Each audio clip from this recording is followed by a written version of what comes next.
I'm going to show you really quick today how to cut a foot into a piece. So the foot is the bottom of the piece that comes in contact with whatever surface it's sitting on. The foot is cut in a little bit. You can see the ring around the edge. The foot basically makes so that the center is indented. The indent makes it so it doesn't come in contact. If there's something hot inside of it, it's less likely to hurt the surface that it's sitting on. The other thing that a foot does is make it so that the glaze doesn't come all the way down to the bottom, so it doesn't run right off of there. So think about making sure that you leave a substantial foot on the piece. It's much safer for the glazes. If the glaze does run off of here, at the very least you have to grind it off of there. At the most, it ends up actually pulling it apart in the kiln when it goes down and connects with the kiln shelf. So with the pieces, I'm going to show you quick how to trim a smaller piece. When you would trim is actually when the clay is at leather hard stage, so it's hard enough that you don't leave fingerprints, it's not sticky anymore, and basically then you can actually still do some carving into it and not end up hurting it. The top here you can see is getting a little bit beyond leather hard. It's getting a little bit so that it's a lighter shade. That makes that it's drying out, so you need to make sure that you're not carving in it at that stage. It doesn't cut very well. So I'm going to show you this one in a second for trimming tall pieces. For the short piece, I'm just going to give you an example of this. Obviously, imagine this is at leather hard stage, but basically we use a Giffen grip, which is wonderful to work with. It's a relatively expensive tool, so you need to make sure you're taking care of it.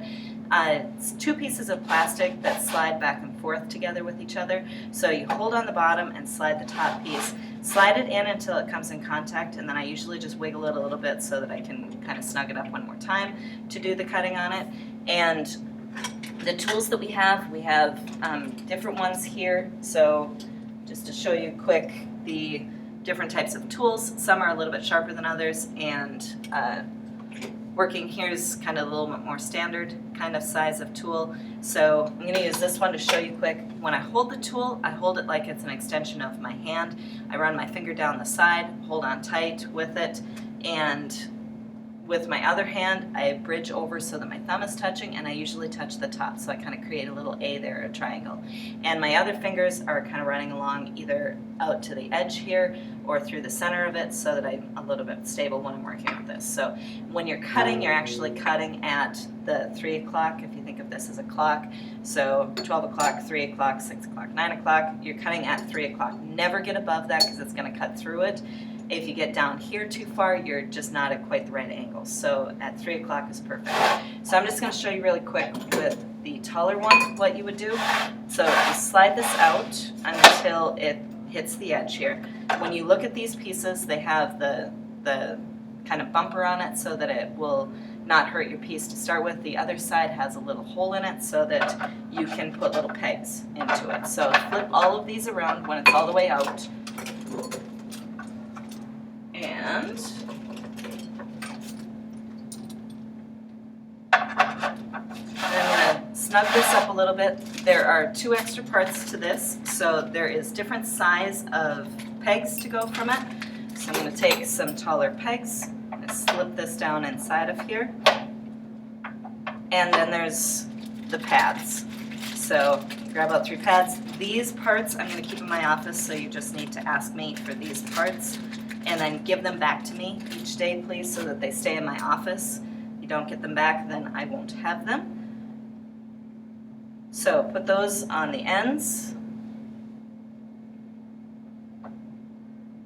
And again, widen it out far enough that your piece will be able to fit in the center of it. Tip this over.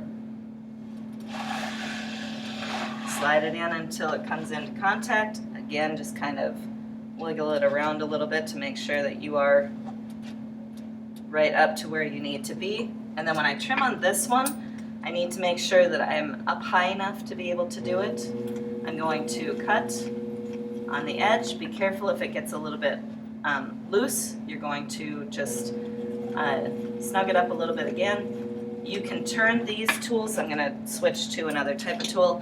You can turn these tools any direction you want to get whatever cut you want on things. I'm just going to get a good edge here, make the bottom a little bit nicer so that it's not sharp on the corners.